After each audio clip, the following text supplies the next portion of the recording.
Now that we've modeled the top portion of our enclosure and shelled it, we'll need to make some cutouts here so that certain elements from our circuit playground board can be able to poke through. So let's bring in all our components so we can see everything. And we'll get rid of top and just show the bottom for now.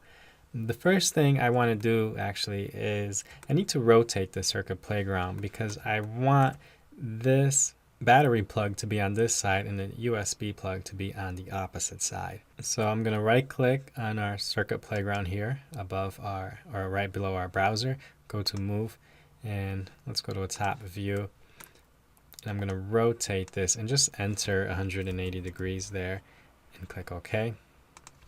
And that'll go ahead and rotate it. Now I want to create a sketch on the top portion of the enclosure. So I'll go to create sketch, select that top portion. We'll click capture position and we'll remove the top now so we can actually see the components under it.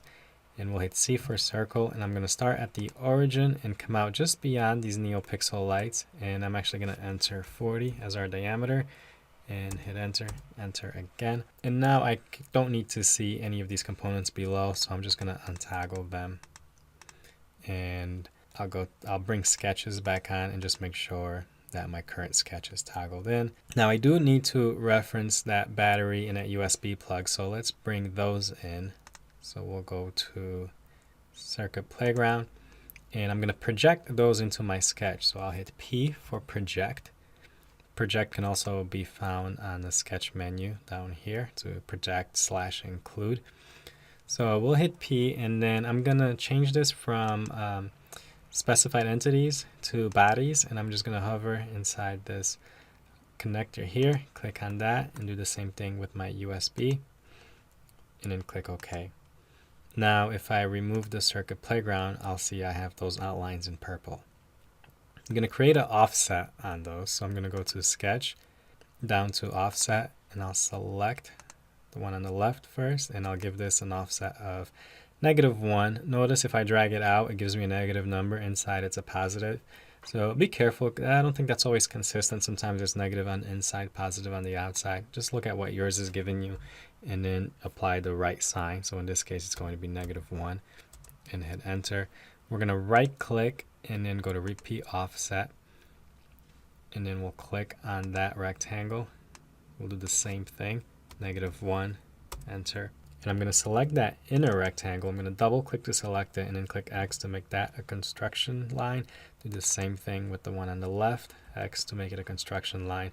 And then I'm going to hit T on my keyboard for trim. The trim tool can also be found in the sketch menu right here.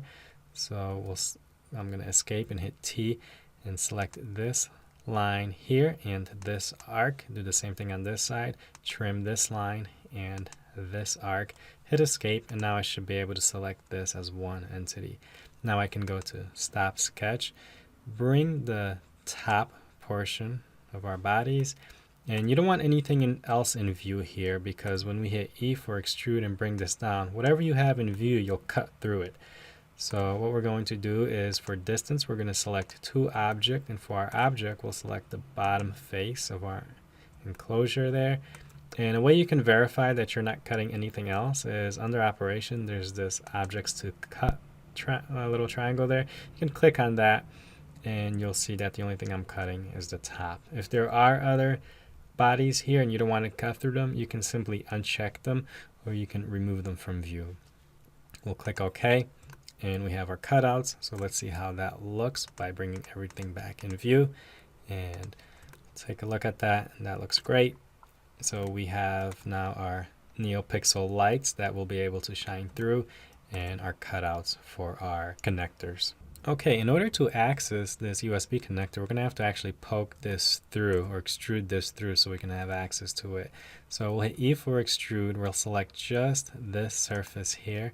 We'll bring that all the way out and go to distance. We'll do all. Make sure it's set to cut and click OK. And just so that we can actually fit our cable, our connector inside the plug here, we'll also extrude this wall down. So we'll select that, E for extrude, and we'll go down -3 millimeters on this one and click OK. Make sure again it's set to cut. And we can zoom out. Now I'm not worried about this charger port here because we're not going to be using that. We'll be giving power to our circuit playground from the battery that is connected to our charger port. So we don't really need access to this one, so I'm not worried about extruding this out. But if you want, you can go ahead and bring that out if you have a particular use for it.